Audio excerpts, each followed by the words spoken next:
Opa, Rodrigo Moisés já deu boa noite, então é sinal de que tá tudo certo.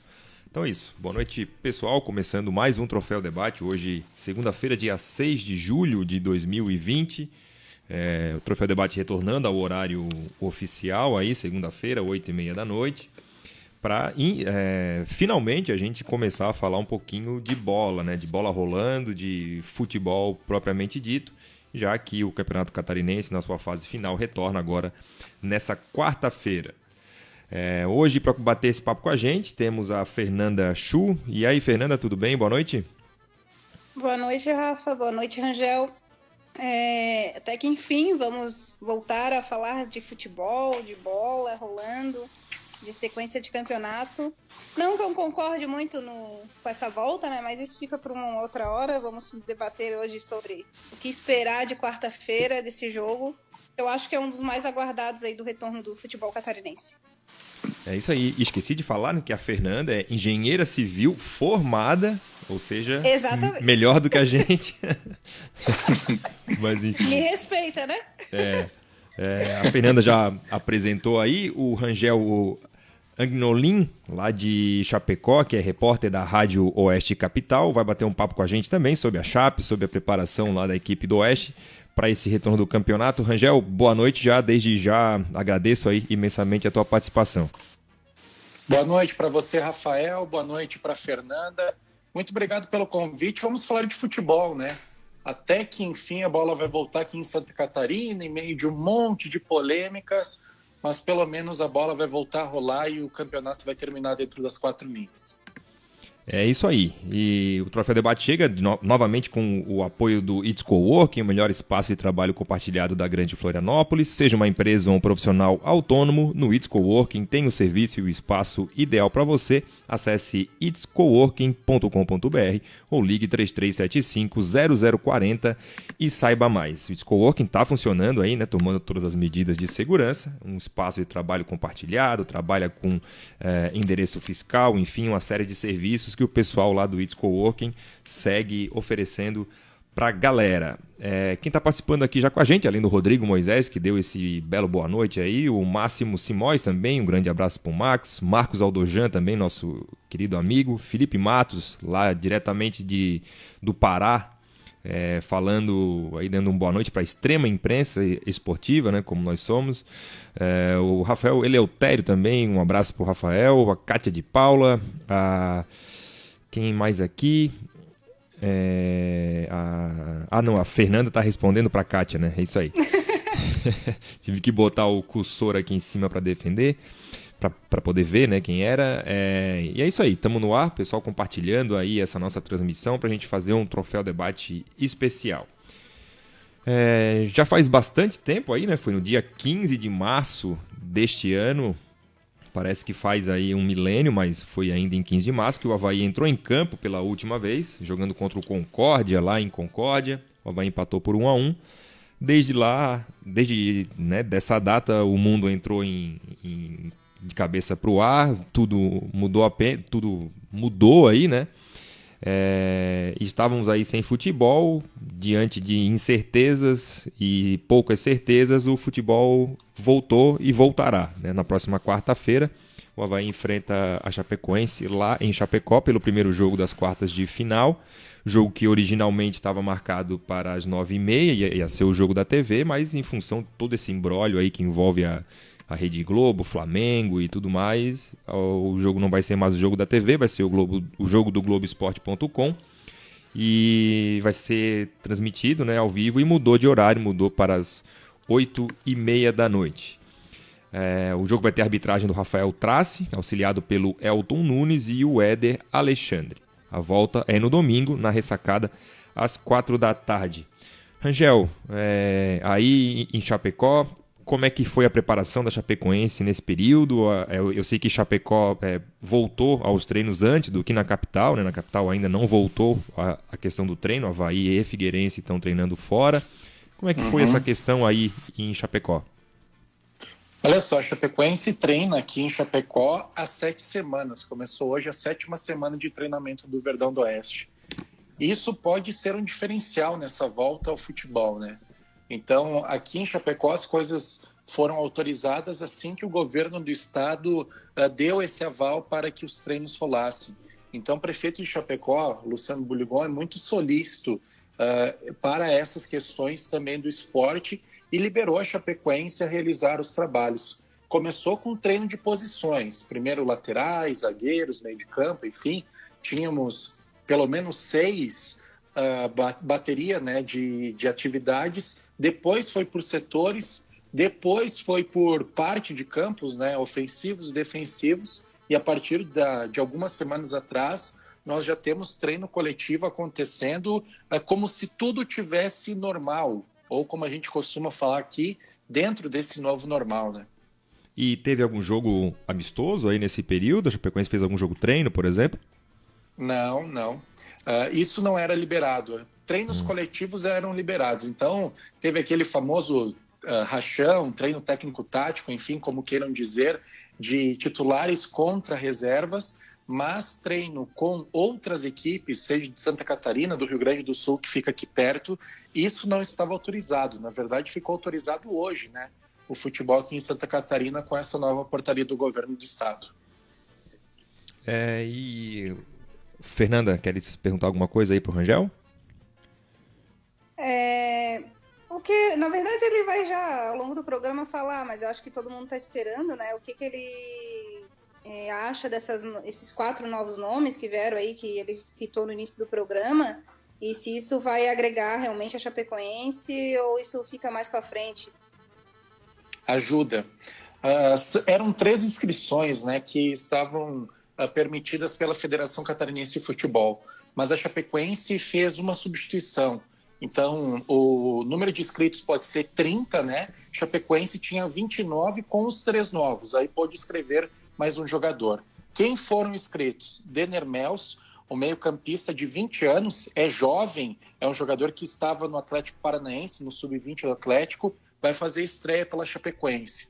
William Oliveira, de 27 anos, um volante que estava no Botafogo de São Paulo, que ficou livre no mercado, assinou com a Chapecoense. Um jogador bem interessante, aquele volante box-to-box, assim, como os técnicos ingleses costumam dizer, né? Aqui de área a área no nosso Brasilzão de meu Deus.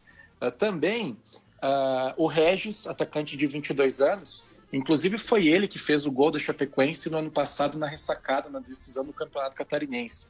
Ele foi a 4ª inscrição, além de a 3ª foi ocupada pelo Luiz Otávio, um zagueiro que chegou na Chapecoense em 2017, mas foi emprestado várias vezes, agora voltou para a Chapecoense para jogar de vez. Certo. E qual é a expectativa aí, né, nesse retorno? A Chapecoense começou muito mal, né? Chegou a ficar na lanterna aí durante muito tempo. Se recuperou no final, classificou, né? De 10 classificavam 8, isso favoreceu a equipe da Chapecoense. E agora, depois de mais de 100 dias, né, sem atividade, a gente imagina, e até conversávamos aqui no camarim, vamos dizer, que começa um novo campeonato, né? Então, pois é. E a vantagem de quem tinha ficado na frente era jogar no seu domínio, o que é uma vantagem se tu pode exercer o mando de campo pleno, né, com torcida e tudo mais. O pessoal está encarando como, olha, zerou tudo e começa um novo campeonato. Como é que está essa expectativa por aí? Eu penso que é dividido em 2 questões, né? Primeiro, a parte física de quem voltou antes tem uma vantagem pequena, mas também a parte financeira. Acho que a opinião entre nós 3 aqui, acredito que de grande parte da imprensa também, que a Chapecoense é coadjuvante nesse duelo, né? Porque o Avaí tem o melhor elenco, o Avaí tem jogadores com mais técnica do que a Chapecoense, mas essa parada pode ter feito bem para a Chapecoense, porque como você falou, né? O início do campeonato para a Chapecoense foi péssimo. De 6 partidas com Emerson Maria, não venceu nenhuma. Aí veio Humberto Louser, treinador que estava livre no mercado depois de rescindir com o Coritiba do ano passado, conseguiu vencer 5 partidas. E a Chape conseguiu a classificação contra o Tubarão, lá em Tubarão, com um placar de 3-1, mas o Tubarão, a gente sabe que é um time muito fraco, né, nesse campeonato catarinense. Então, eu penso que a Chapecoense vai como mera atiradora para esse confronto. Claro que quer a classificação, e pode conseguir a classificação porque vai ser um confronto muito equilibrado, assim como o Avaí pode. Mas é muito indefinido nesse momento, na minha opinião.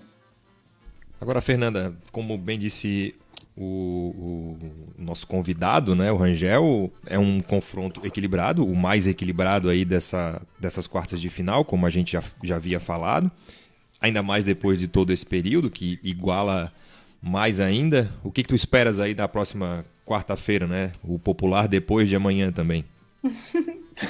Então, é aquela incógnita que eu acho que está todo mundo aguardando esse jogo para ver o que vai acontecer. Vendo jogos fora, né? O que a gente pôde perceber é que com um grande período aí de inatividade tem bastante lesionados, né? E aí a gente tem que pensar que são 2 jogos. A classificação não vem só nos primeiros 90 minutos. E aí eu acho que temos uma vantagem em relação ao Chapecoense, porque eu acho que o nosso elenco é mais qualificado. Agora, sim, mata-mata já quase que esquece o que passou, né? Geralmente já era assim. O primeiro turno lá de pontos corridos é praticamente apagado. Conquista-se a vantagem de jogar em casa, que essa vantagem, teoricamente, já foi meio que pro espaço. Então, assim, já era equilibrado. Agora eu acho que se tornou mais ainda. Como o Rangel falou, eles voltaram antes, né, a treinar. Estão treinando nos domínios dele. A gente não está treinando na ressacada, né? O pessoal pode falar que pode ser choro, isso e aquilo, mas quem joga futebol sabe que isso faz diferença. Tanto que a briga grande do Avaí foi para conseguir jogar o segundo jogo em casa, né? Porque se a gente já perdeu a torcida, mas que se mantenha pelo menos o mando de casa. Vamos ver se essa semana libera os treinos. Eu acho que não, né? Acho que não está liberado ainda. São questões pontuais, né? Que o prefeito vai liberar, né? Algumas partidas, pelo que a gente sabe aqui no Oeste. Pelo que eu vi, é só o jogo mesmo domingo. Isso. Então, mas enfim, eles estão acostumados a jogar na ressacada, né? Antes da parada, 4 meses. E eu acredito que o Avaí não vai ter muitas surpresas, não. Acho que vai manter o que o Rodrigo já vinha fazendo no início ali dos 3 primeiros jogos, né? E ele não mudou muito, assim, a equipe. Agora a entrada do Ralf, acredito que ele deva ser titular. E eu acho que o Avaí tem que, se ele é favorito no papel, ele tem que demonstrar isso em campo. Então ele tem que ir para cima desde o primeiro minuto e manter a bola no pé, calma. E eu acredito que dá, então, para daí ter essa superioridade no campo, vamos dizer assim, né? Do que a gente tem no papel de jogadores, de elenco, já de talvez entrosamento. Mas aí é aquela coisa, né? Eles estão parados, eles não fazem amistosos, eles só estão treinando, e a gente sabe que treino é treino, jogo é jogo, é muito diferente. E nenhum time pôde fazer, né? Amistoso nesse período. Então, eu acho que o amistoso, vamos dizer assim, a prova de fogo vai ser direto no jogo. Ô, Rafael, só para completar o que a Fernanda disse, claro. Chapecoense perdeu os 2 melhores jogadores por lesão. O Alan Santos teve uma ruptura no tendão de Aquiles, vai ficar mais ou menos 3 meses fora. O Vinícius Locatelli fraturou a base do 5º metatarso, passou por uma cirurgia, vai ficar mais 2 meses fora. E também, a terceira perda da Chapecoense importante é o Foguinho, jogador que vinha bem, ele teve um entorse no tornozelo e pode ficar de 3 a 4 semanas fora. Não sei se vocês se recordam, na primeira rodada do Campeonato Catarinense, aquele 0-0 feio que tivemos aqui na Arena Condá. Avaí ainda na época do Augusto Inácio. Isso. Esse jogo, para mim, agora de quarta-feira, vai ser o desenho daquele jogo praticamente. Porque vai ser um jogo onde os jogadores não têm tanto ritmo de treino. Tá certo que, igual a Fernanda falou, treino é treino, jogo é jogo. O treinador da Chapecoense diz que você treina o jogo e joga o treino, só que vai ser uma situação muito complicada. E as chances deste duelo ficar para ser decidido lá na ressacada, eu penso que é grande. Ah, sim. Vai ter um fator da ansiedade que vai ser muito presente, então isso que é o que a gente espera, né? Que um time vá tentar dominar o outro logo nos primeiros minutos, acho um pouco improvável, até devido a isso, né? Esse fator ansiedade, essa falta de costume. Eu acho que nenhum jogador que está ali passou tanto tempo sem jogar sem ser por lesão, né? Geralmente as férias aqui no Brasil dá em menos do que 30 dias. Então acho que esse fator vai ser bastante preponderante, e aí essa questão de ter um jogo de ida e volta vai fazer diferença, porque vai ficar para a volta, de fato, né? A não ser que as coisas saiam do normal aí. O que foi apurado, né? O Avaí provável aí vai ser com o Lucas Frigeri, o Arnaldo, o Ayrton, Betão e o Capa, o Ralf, e aí fica a dúvida entre o Pedro Castro e o Wesley e o Valdívia, e o trio da frente ali, o Vinícius, Jaú, o Rildo e o Jonathan. Mas amanhã tem mais um treino aí em Chapecó, onde deve ser definido o time titular. O Avaí, embora tenha ficado em primeiro, não apresentou um futebol muito vistoso ao longo do campeonato, né? O Rodrigo fez 3 partidas aí contra Joinville, Juventus e Concórdia. Não, Juventus, Tubarão e Concórdia, né? Joinville ainda era o auxiliar Evando. E não convenceu muito em nenhum desses 3 jogos. O Avaí fez o resultado, venceu o Tubarão e venceu o Juventus, empatou fora com o Concórdia, mas foram daqueles jogos onde valeu muito mais o resultado do que o desempenho, né? Muito mais. E acho que também não dá para esperar muita coisa desse primeiro jogo, né? Inclusive por tudo que a gente falou. Acho que a novidade fica em torno aí da estreia do Ralf. Acho que o torcedor tá um pouco ansioso pela estreia desse jogador, que veio com bastante expectativa por parte do torcedor. O Renato, que é um jogador veio da própria Chapecoense, não vai poder jogar, né? Em função de já ter jogado o estadual pela Chape. Então acho que vai ser um jogo bastante estudado aí especial nos primeiros 30 minutos para saber, né, onde ir, para não tentar definir o jogo já na ida, né, para tentar vir vivo aí para o jogo da volta.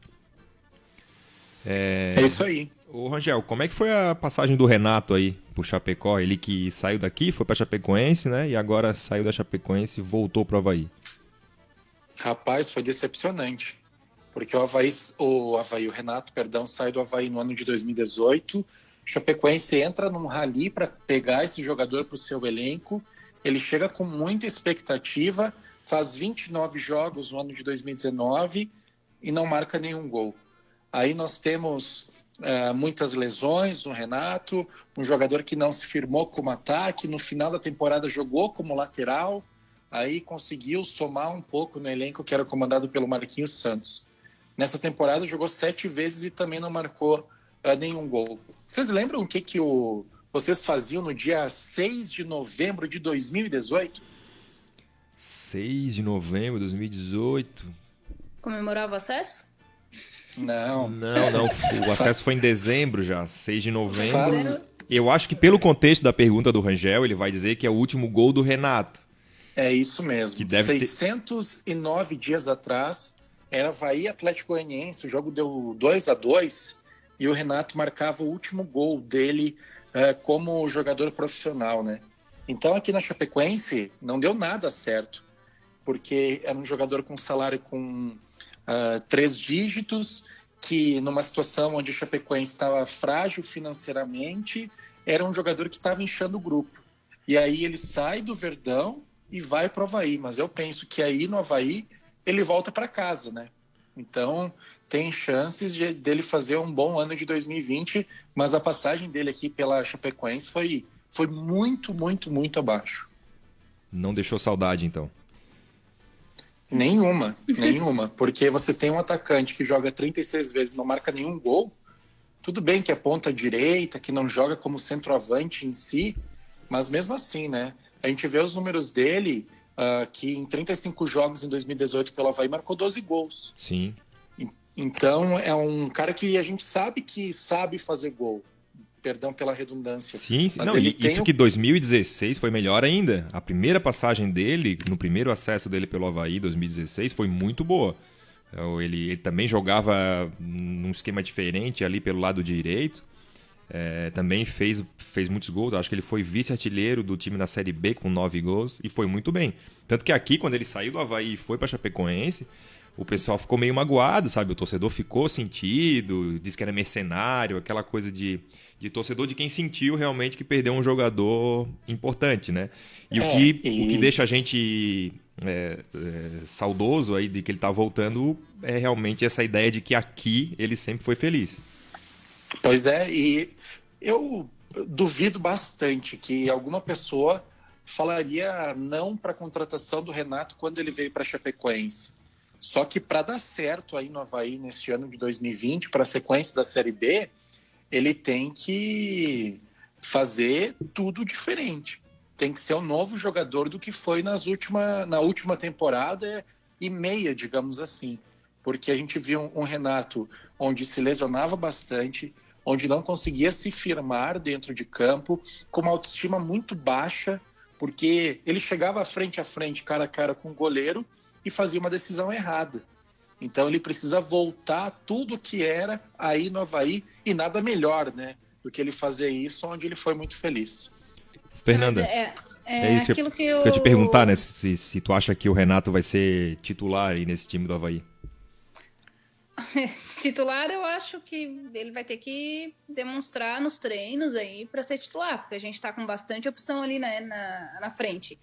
Mas falando do Renato e Chapecoense, é aquilo que muitos clubes fazem, né? Vão lá, oferecem um dinheiro alto, né? Não só aqui é quase... A gente nem pode oferecer muito dinheiro, né, em Santa Catarina, mas você vai ver em grandes clubes, pagam lá 1 milhão no cara e trazem 1 milhão, modo de dizer, né? E sem muito observar, e sem muito estudar, ou ver o que será feito com ele no outro clube. E aí acaba acontecendo demais isso que aconteceu com o Renato na Chapecoense, que é o quê? Não dá certo.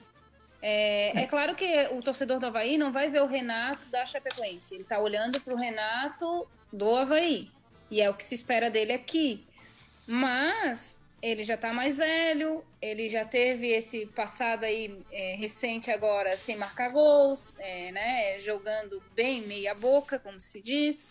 Então eu acredito que para ser titular, só se ele nos treinamentos aqui está demonstrando muita coisa. Só que aí tem o agravante de ele não poder jogar o Catarinense. Então ele já sai também atrás dos outros jogadores do Avaí. Por quê? Porque aí eles vão estar jogando essa fase final, se o Avaí avançar, for campeão, enfim, vão estar jogando mais 6, 7 partidas que o Renato não vai estar jogando.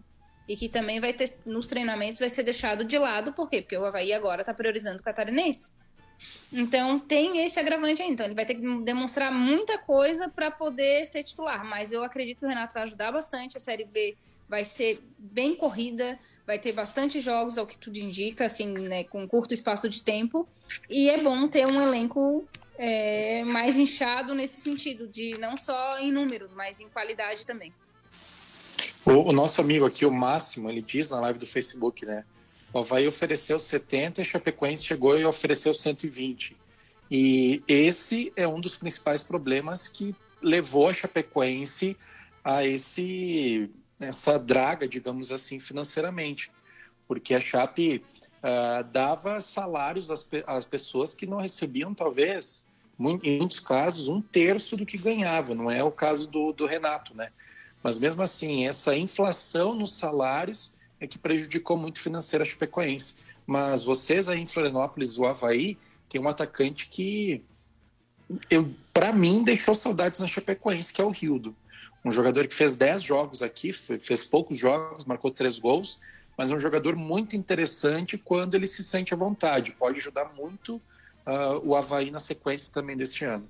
Ele demorou um pouco a engrenar aqui, né? Na verdade, ele começou mal, até porque a temporada do Avaí começou na primeira semana de janeiro, bem dizer, né? O Avaí jogou lá a final da Recopa com o Brusque. Ele, por enquanto, ainda não aconteceu, vamos dizer assim. Mas realmente o Rildo foi o torcedor titular, tá bastante... O Rildo foi titular, acho que nos 3 jogos do Rodrigo, né? Foi. Então, eu acho que o Rodrigo não vai mudar muito do que talvez ele já tenha decidido lá atrás, assim. Porque com os treinamentos, eu acredito que nada melhorou, talvez piorou, né? Porque fica sem condição física. Treinar em casa nunca vai ser a mesma coisa do que tu tá treinando em campo.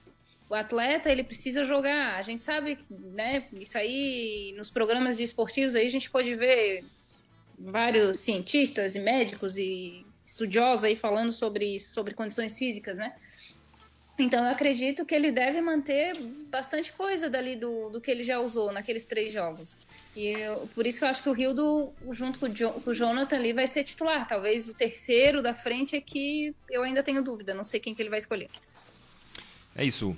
Para quem está procurando ambiente de sucesso para o seu negócio, vem para o It's Coworking, o melhor espaço de trabalho compartilhado da grande Florianópolis. Seja uma empresa ou um profissional autônomo, no It's Coworking tem o serviço e o espaço ideal para você. Acesse itscoworking.com.br ou ligue 3375-0040 e saiba mais. Vamos dar uma passadinha aqui quem está conversando com a gente, o João Guilherme Coelho, dando boa noite, seus cloroquinos. Boa noite aí, João. O Adrian Gonçalves, também um grande parceiro nosso, pergunta onde é que está o Felipe do Covid em números, ex-Avaí em números. O Felipe está com 2 crianças pequenas aí em quarentena em casa, então tá meio complicado para ele participar, né? Mas tá tudo bem lá com todo mundo, tá? Só porque ele tá cuidando das crianças lá, um beijo aí para todo mundo. A Rosângela Serafim também dando um boa noite, o Diego Correia, o Diego Correia, o Dieguinho também tá dando boa noite aqui. A Jéssica Vinícius deve ser um perfil compartilhado, ansiedade batendo, chega quarta-feira, tá ansiosa aí pelo jogo do Leão. O Felipe Matos, aqui, nosso historiador mor aí da história do Avaí, pergunta para o Rangel como que ele explica o fracasso da passagem do grande Emerson Maria, 2012 eterno, pela Chapecoense. De fato, o Emerson é um cara bastante querido aqui em Florianópolis. Uhum. O Emerson Maria tinha tudo para dar muito certo com a Chapecoense. Talvez o ano passado o que mais deu errado na Chapecoense foi achar alguns treinadores com um perfil contrário ao que a história deu certo, digamos assim. Aquele time fechadinho, que ia num contra-ataque, fazia um gol e ganhava a partida por 1-0. O Emerson Maria tinha tudo para fazer isso na Chapecoense. Mas talvez o lado metódico dele atrapalhou um pouco a passagem dele aqui pela Chapecoense, porque ele perdeu 6, não venceu, né? Não venceu, na verdade, 6 partidas, perdeu para o Juventus dentro de casa e foi eliminado às vésperas da Copa do Brasil. Então, não deu aquele match. Talvez agora no Brasil de Pelotas, com o elenco um pouco mais enxuto, o Emerson Maria pode dar certo, mas aqui na Chapecoense, só treinos de posicionamentos, os jogadores estavam com a perna presa, digamos assim, e só foram soltar quando o Humberto Louser, atual treinador, chegou aqui. Mas tu acha então que se desse um pouco de continuidade, ele poderia ainda fazer o trabalho deslanchar? Eu acho que não. A metodologia de trabalho dele não encaixou com o grupo. O Emerson Maria treinava tanto posicionamento que você via que nos jogos os jogadores não entendiam o que ele estava aplicando. Então, uma hora ou outra, era inquestionável que ele ia perder o vestiário. Então, a diretoria fez certo em tirar o Emerson Maria, colocar um treinador com perfil diferente, para que encontrasse o grupo, entendesse o grupo, para tentar fazer dar certo durante o ano. Tá certo. Tem uma pergunta do Vinícius aqui também, que é nosso parceiro, mas eu só vou dar uma arrematada nessa parte do estadual. Então é isso, né? Na quarta-feira, Avaí e Chapecoense e Avaí lá em Chapecó. Os outros jogos das quartas de final são Criciúma e Marcílio Dias, Juventus e Brusque, Joinville e Brusque, Juventus e Figueirense. No final de semana, aí, os jogos da volta. Então, quando fizermos o programa de novo na semana que vem, já teremos os semifinalistas do Campeonato Estadual de 2020. Para falar um pouco aqui das contas, né, o Vinícius até pergunta, né, a minha pergunta para o Rangel é a seguinte: após um certo atraso, o Avaí apresentou o balanço de 2019 com um superávit, né, superávit na casa dos 3 milhões e 800 mil reais. A Chapecoense ainda não apresentou esse balanço, né, das contas de 2019. Sim. E qual é a expectativa dessa repercussão aí em Chapecó sobre esse balanço de 2019? A Chapecoense não apresentou. A justificativa de muitas pessoas que estão no clube é devido a essa pandemia, por não ter tantas reuniões assim com o Conselho Deliberativo, enfim. Mas o arrombo no caixa vai ser grande também. Não tanto quanto 2018, que foi o estouro da boiada, como a gente fala aqui no Oeste, mas vai ser bem feio o que vai acontecer com o caixa da Chapecoense. 25 milhões, talvez, algo em torno disso. Só nesse ano, para o pessoal que nos acompanha aqui ter uma noção, a Chapecoense já tem 4,3 milhões negativo nas suas folhas. A diretoria lançou um portal da transparência e todo mês fecha no vermelho. Então, logo vai ser apresentado esse balanço.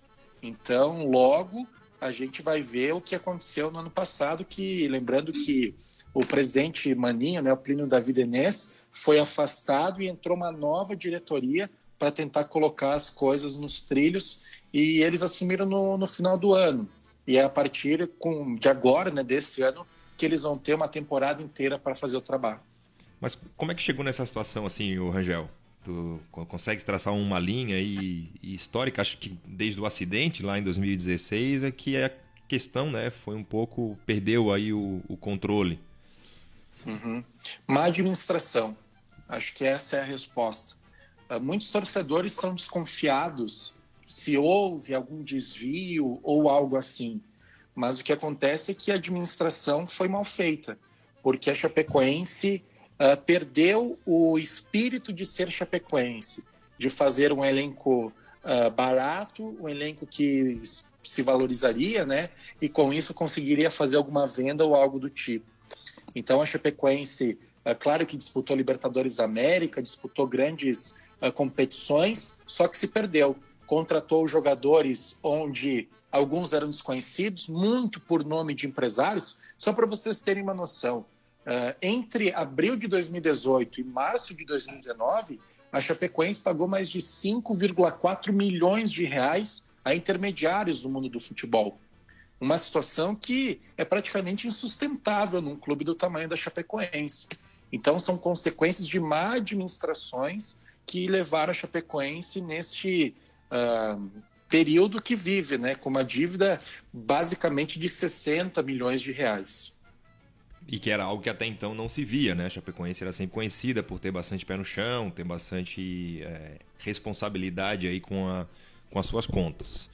Aqui no Avaí, assim, o Rangel também saiu com atraso, né? O prazo era 30 de abril, né? Saiu aí na semana passada, as contas do Avaí.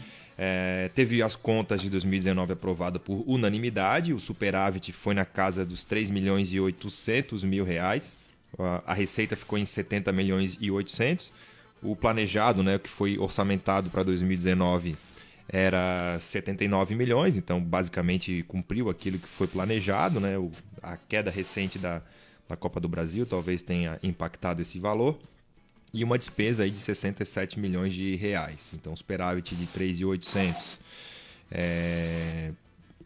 Para vocês, qual que é o principal motivo desse superávit? Talvez, não sei se os torcedores vão gostar desse termo, mas a queda precoce na Série A, o aceitar o planejamento desse ano de 2020 pode ter ajudado nisso, na opinião de vocês?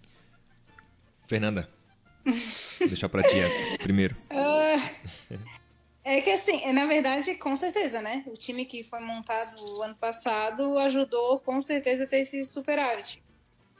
Mas aí a gente vai fazer todas as ponderações que a gente fez ao longo do ano e dos programas. Será que não valia a pena ter investido certo em jogadores certos, ter montado o que a gente montou esse ano, que é o coordenador, né, de futebol, já no ano passado, que era uma Série A, e de repente ter ficado... Porque a gente viu uma Série A, claro, com o Avaí lá embaixo, né, já caindo bem antes, mas os outros ali bastante disputado. Então, eu acredito que, assim, se o Avaí tivesse investido um pouco mais no elenco de maneira correta, pontual, não só gastando dinheiro, né, qualquer jogador, mas tivesse realmente já o Diogo, de repente, trabalhando no profissional ano passado...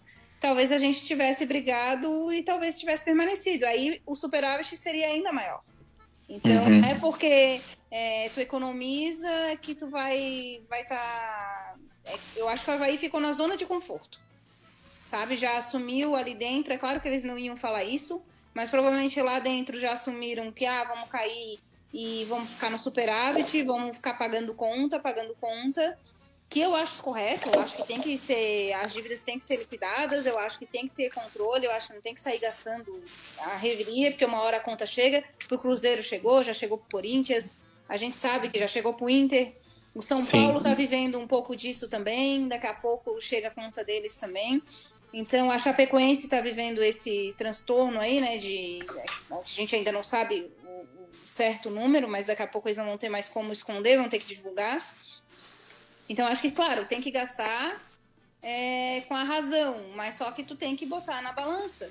Tu tá jogando... Futebol é resultado, né? Assim, se tu for ver o elenco Série A e Série B, do ano passado e esse ano, o elenco da Série B tá muito mais qualificado do que o que a gente tinha no ano passado.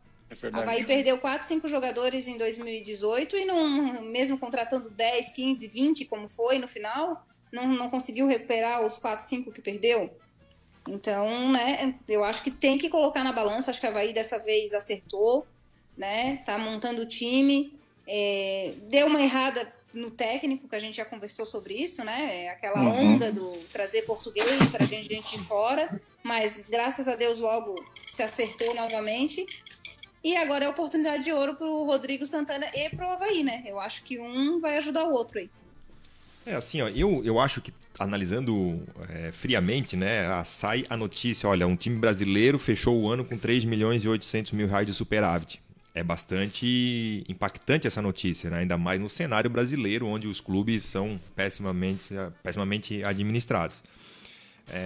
Agora, se tu botar uma lupa aí nesses números, para um time que largou o Campeonato Brasileiro da Série A em agosto, né, ou seja, faltando ainda 4 meses para o campeonato terminar, sob essa justificativa de que não, nós estamos aqui agora para economizar o máximo possível para ano que vem, o superávit foi pequeno.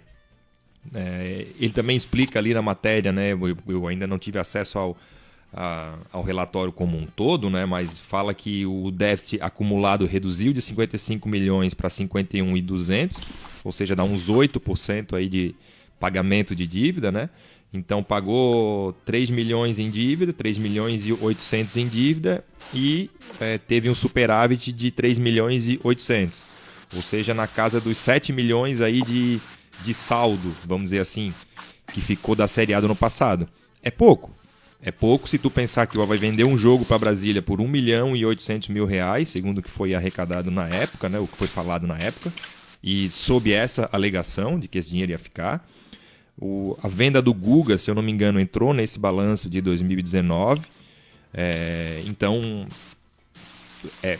quer dizer que mesmo assim, mesmo pagando ali um pouco de dívida, mesmo tendo superávit, o time em 2019 foi caro.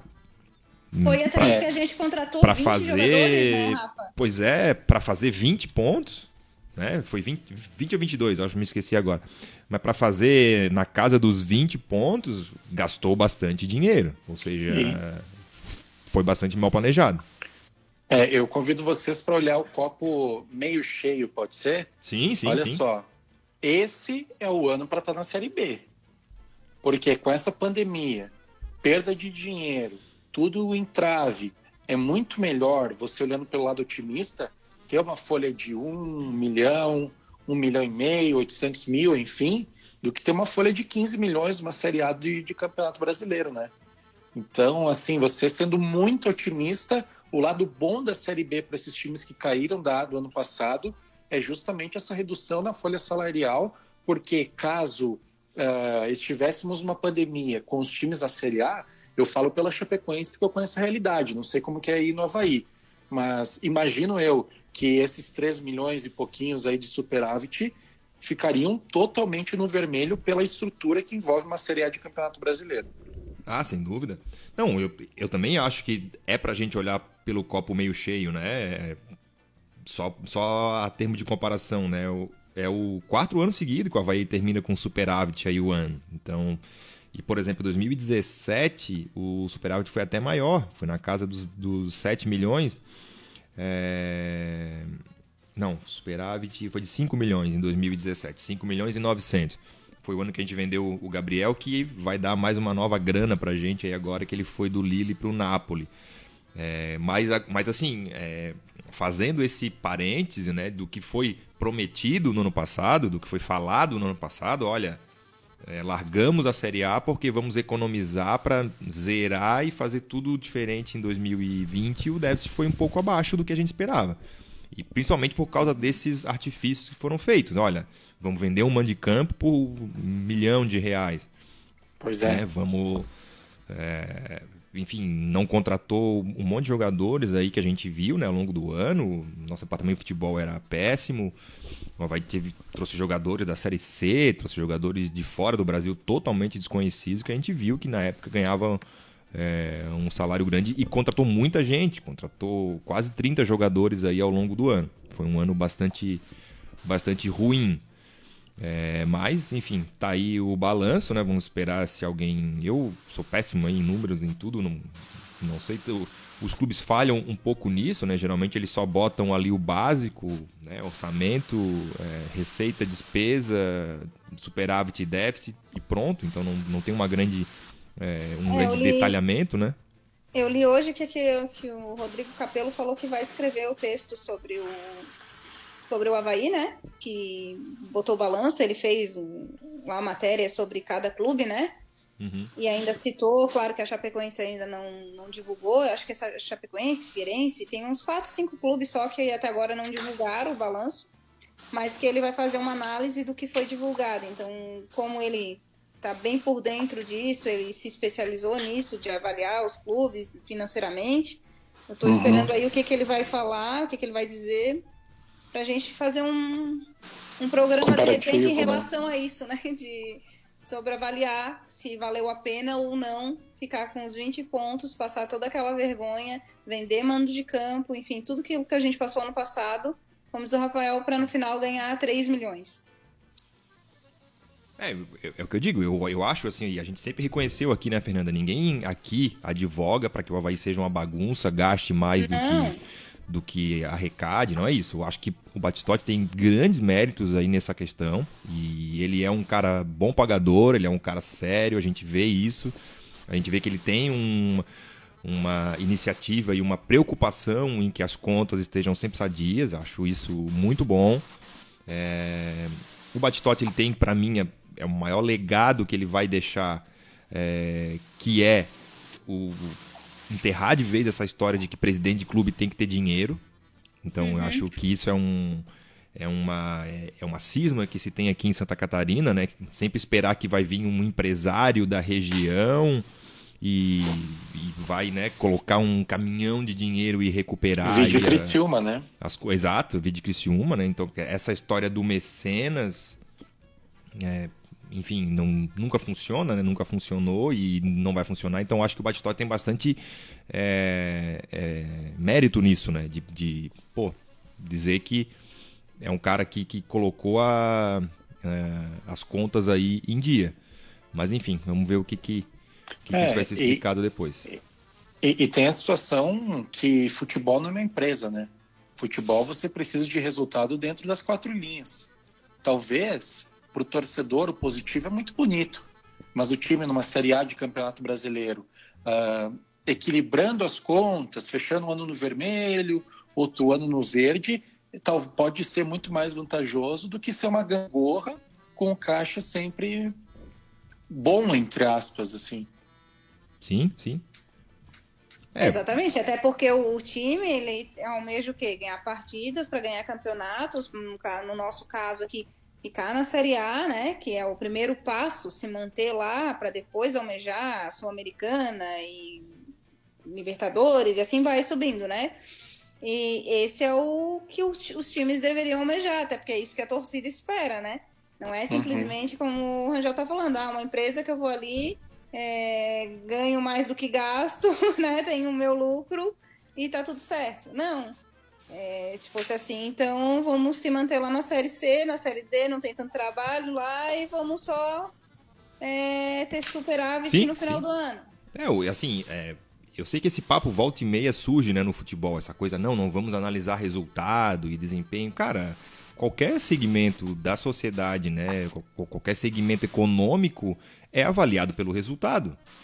Né? Ponto final. Assim, tu vai no cinema, vê um filme, chega em casa e fala, não, o filme é ruim, o filme é bom, tu tá analisando o resultado.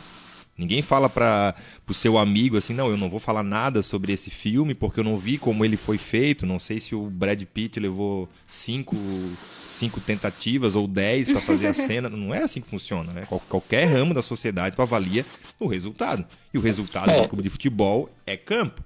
Claro que isso não invalida a profissionalização do processo, né? Quanto mais profissional é o processo, quanto mais organizado é o processo, mais próximo tu tá de obter o resultado. Mas é o resultado, não tem como fugir disso. E uma situação Pode falar, Diga. pode falar. Não, uma situação é as categorias de base, né?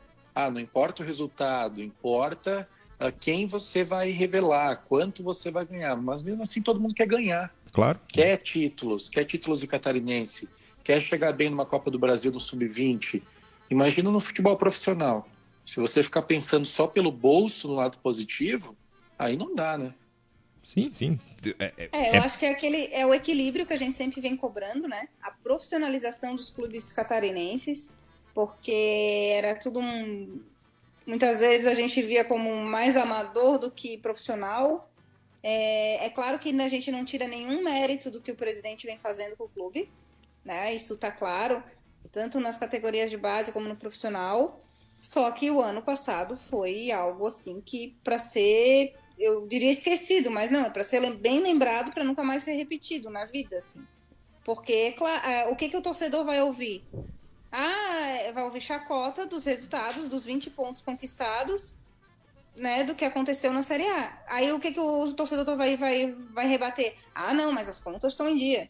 Não é assim que funciona no bar, né? Vamos combinar. Claro que aqui a gente pode avaliar os prós e contras, mas como torcedor, dá para entender muito a revolta do que aconteceu ano passado. Tá certo, claro. Não tem. E isso, assim, isso no futebol ganha um peso, porque o futebol tem um valor cultural grande, tem uma exposição midiática grande, mas isso é para qualquer coisa. Se tu pega uma empresa de qualquer segmento, cara, tu vai num restaurante, pede um prato, o prato não veio do jeito que tu gosta, tu reclama pro gerente, o gerente não vai dizer pra ti assim, não, mas peraí, o cozinheiro tirou a carne, temperou, cozinhou direitinho, cara, a gente não tem culpa, não. Ele vai devolver o prato e vai trazer outro, porque o resultado do restaurante é prover a comida. Agora, o futebol, e aí em especial treinadores, dirigentes, sempre querem dourar essa pílula, dizer, não, mas é que não acompanham o dia a dia, mas é que não sabem a realidade, mas é que não tem... Cara, beleza, ok, eu entendo que o processo também deve ser respeitado e conduzido de maneira bastante profissional, mas, no fim das contas, o que importa é o resultado. E aí não estou falando só resultado, título, né? Resultado em campo, se o cara tá vendo que o time tá jogando bem, se o cara tá vendo que joga bem, cria chance, mas perde por um detalhe, perde por um azar, isso é resultado também. Não tô falando resultado, só a pontuação propriamente dita. Né? Agora, vamos dar uma... Quer completar daí, Rangel? Não, é isso mesmo. É claro que o casamento perfeito seria o time ganhando o título e com um orçamento equilibrado. Só que aqui em Chapecó o grande problema foi quando o time chegou lá no topo. Eu não digo topo quando na Copa Sul-Americana, na Libertadores da América, que é o principal torneio da América do Sul. E aí o time com uma folha muito grande, fazendo boas contratações, mas contratações caras, e a conta chega. Sim. Pode demorar um dia, um mês, um ano, mas a conta chega. Certamente. O Rodrigo Bush aqui tá falando, acho que é Buch, né? Desculpa, Rodrigo. O Avaí não ganhou 3 milhões, isso é o superávit fiscal, não tem a ver com ganho ou desempenho em campo. Pelo que eu entendi, o superávit é a soma entre receita e despesa, né? Aí se há algum outro desdobramento, sinceramente não... foi uma análise preliminar aí que a gente não tem muito conhecimento para aprofundar isso, né? Até vamos ver se a gente consegue trazer algum especialista aí em finanças de clube para a gente poder conversar e explicar melhor até pro torcedor do que está se tratando. O Jucimar Coronetti aqui, boa noite. Vocês analisaram o balanço do Leão, as dúvidas aumentaram. O assunto é o superávit e não olharam o aumento da dívida. Ele também pergunta aqui se não foi publicada a participação nos percentuais de jogadores. Essa publicação dos percentuais sai depois no balanço compilado, né? Que aí sai Mas o aumento da dívida tu falou que diminuiu, né? Isso, pelo que o Avaí falou, né? O déficit acumulado, que era o acumulado de dívidas, passou de 55 para 51. Caiu em 4 milhões quase. Na verdade, 3 milhões e 800, né? E o Essa percentual situação... vai ser, eu acho que o percentual ele tá falando principalmente do Gabriel, né? Que agora vai surgir esse assunto como nunca. Ele já não aparecia nos balanços anteriores, tá? Ele tem uma outra negociação em curso, o Avaí tem dele a fatia, né, de clube formador, então ele já não aparecia no balanço anterior. Mas, enfim, é sempre bom saber, né? Isso aí, vamos ver as cenas do próximo capítulo aí, com esse desdobramento do Gabriel indo pro Napoli. Uma situação que é feita aqui é justamente essa do percentual dos jogadores das categorias de base. Como o time principal precisa de dinheiro, agenciadores vêm, compram uma cota que custa R$500 mil, eles recebem esse dinheiro depois de um tempo, mas ficam com a porcentagem de alguns jogadores das categorias de base. Sim. São algumas das soluções que os clubes estão achando para cobrir os valores que estão em branco nos caixas. Sim, sim. Agora, vamos ver, né? Vamos ver como é que vai ser esse desdobramento aí do que tá publicado, pra gente poder explicar melhor. Ô, Rafael, diga. O pessoal aqui nos comentários, tô olhando, eu acho que, não sei se teve alguma dúvida do que a gente falou, cortou, mas a gente disse realmente que a dívida não aumentou. Isso. Né? O que está publicado é que não, até diminuiu, vamos dizer assim, né? Sim. Que estava 55 milhões, está com 51. E aqui o pessoal dizendo, a dívida não aumentou, o máximo ali. Não sei de onde o camarada tirou isso. Bom, a gente não está falando de aumento de dívida, justamente ao contrário, só para deixar claro. Isso, não, eu acho que a gente falou sim sobre isso, né, que caiu. Opa, quem entrou aqui foi o Ariel Pranteda, lá de Congelante, Buenos Aires. Na quarta, todos juntos com o Leão. Um grande abraço aí ao Ariel. Abraço, Ariel. Cuide-se aí do corona.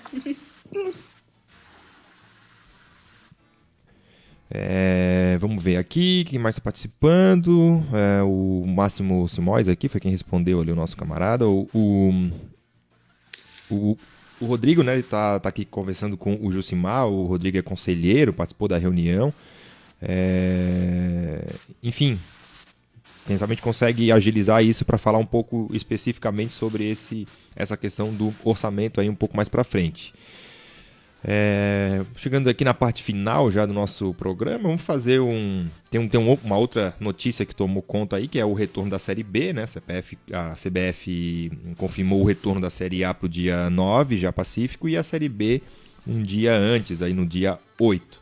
As primeiras 5 rodadas, então, a Avaí estreia em casa contra o Náutico, depois encara o Paraná fora e o Confiança fora também.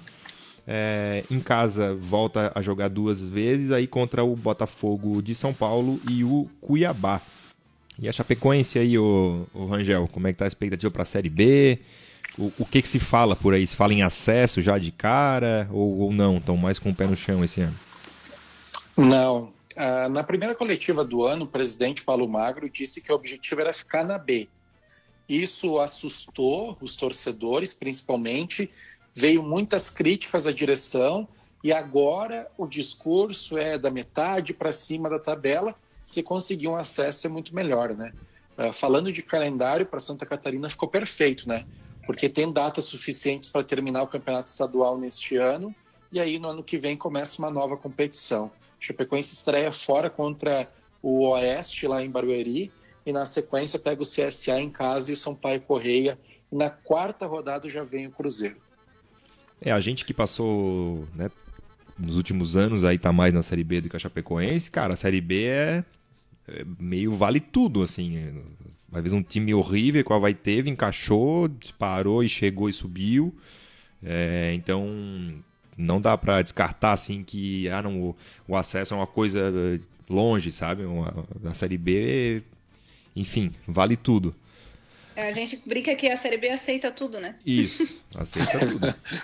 Aceita tudo, não tem muito assim o que falar, né, Fernanda? A gente o Avaí em 2016 ali, né, quando o Silas era o treinador, o time do Avaí era horroroso, tava lá embaixo. Aí assumiu o Claudinei Oliveira, o Avaí engatou 16 jogos sem perder, bateu no G4 e subiu. Assim, sem grande explicação, né?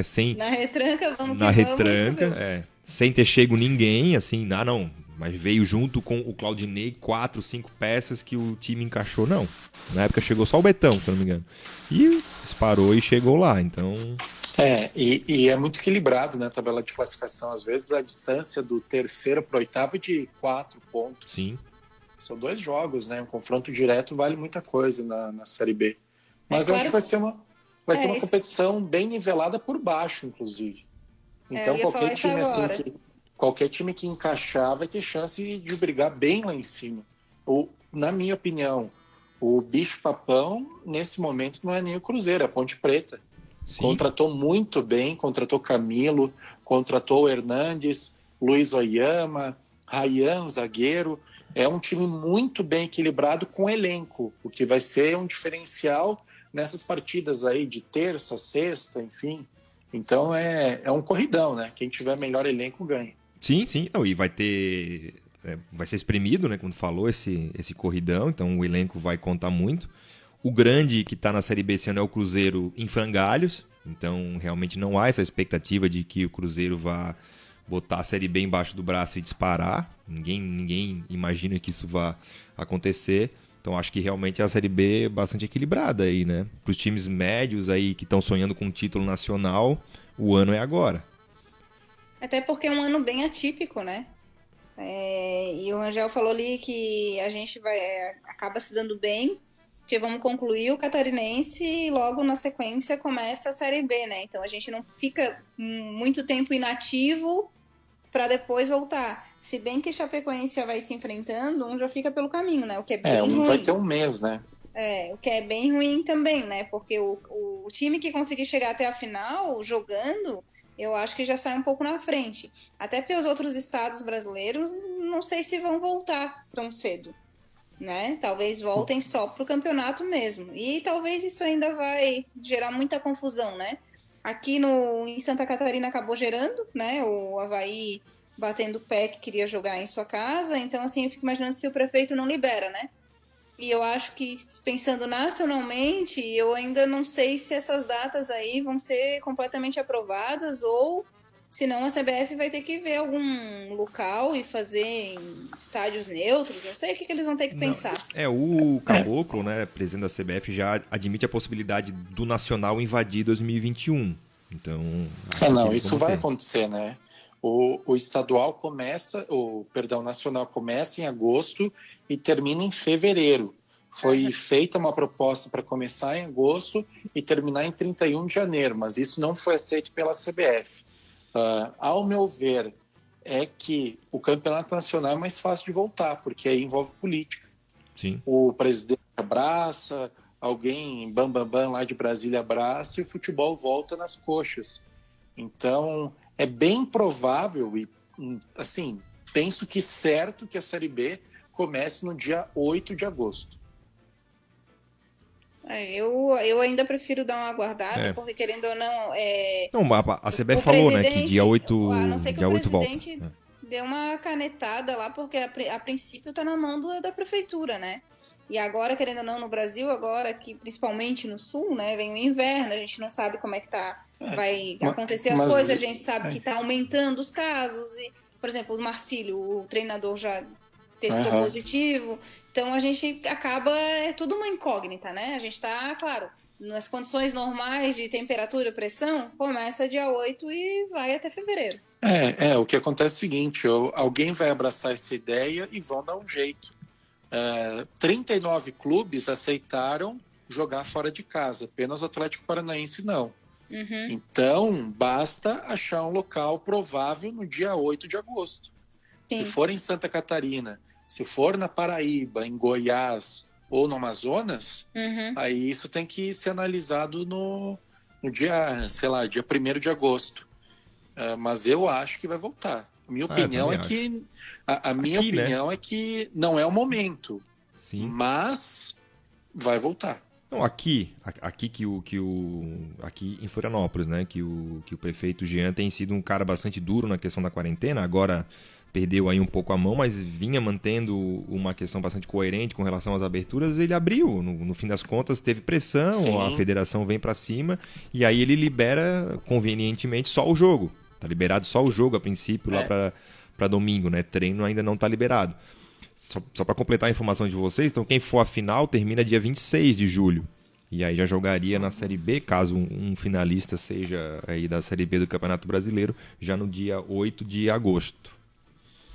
E quer um exemplo prático disso aí que eu falei? Rio Grande do Sul. O governador bateu o pé dizendo que o futebol não é prioridade. O Grêmio vai treinar em Criciúma, o Internacional está vindo pro nosso lado também. Agora o governador já baixou um pouco a bola. Disse que o campeonato estadual pode voltar ou então no final de julho, ou então em agosto. Então é tudo questão política, e quando envolve uma questão nacional, um torneio importante que envolve milhões, aí a coisa fica um pouco mais fácil, entre aspas, mesmo que esse fácil vá contrário às coisas que estão acontecendo com a humanidade. Com certeza. É isso, passamos de 1 hora aí já do programa, 1 hora e 50 segundos. Vamos encerrando aí mais um Troféu Debate. Queria agradecer muito aí ao Rangel Agnolin, ele que é repórter da Rádio Oeste Capital, lá de Chapecó, nos atendeu aí gentilmente. Rangel, muito obrigado pela tua participação aqui no Troféu Debate, a casa é tua, sempre que precisar aí nós estamos à disposição. Obrigado para você, Rafael, obrigado, Fernanda, todo o pessoal que acompanhou, a gente sempre está à disposição aqui da Rádio Oeste Capital FM a vocês aí de Florianópolis, e que quarta e domingo a gente tenha um jogo equilibrado, um jogo bonito de se assistir, né, nesse primeiro momento, e um jogo franco e também na paz, e que o melhor vença e avance para a semifinal do Campeonato Catarinense. Tá certo, valeu, obrigado, Rangel. Fernanda, obrigado aí por mais uma participação, voltamos na semana que vem para falar do Avaí classificado ou não? Se Deus quiser, né? O lado de Floripa, que é o Avaí classificado, né? Não é a opinião do Rangel.